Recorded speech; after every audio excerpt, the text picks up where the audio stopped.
Hello po, magandang tanghali po mga mami.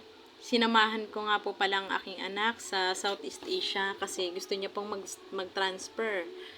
Ewan ko po ba, pabago-bagot ang isip nitong bata na to. Ayan, hinihintay po namin ang form. At ayan na nga po, nag-fill up na nga po siya ng transferees form po.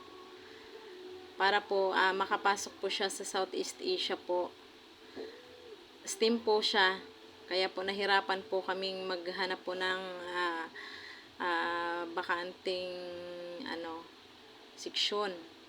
At hindi pa nga po siya tapos mag-fill up dahil pipil up pa po ako. Ayan, maya-maya nga po pala ay natapos na po siyang mag-fill up ng form. So, hinihintay na lang po namin ang bibigay po sa kanyang libreng uniform po. Maganda po dyan sa Southeast Asia po, libre po ang uniform.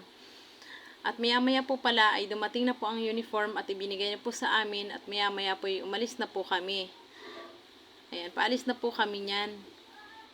Tapos na siyang mag-enroll. Natanggap po siya sa section 1 po ng STEAM. Bababa na po kami niyan sa highway. Ayan, sabi ko nga sa kanya, "Nak, bakit parang malungkot ka?" Hindi daw po pala.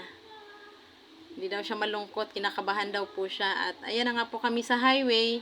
Ayan, habang naglalakad po kami, ayan po, binidyohan ko na din po yung LRT po, papuntang Bataan daw po yan.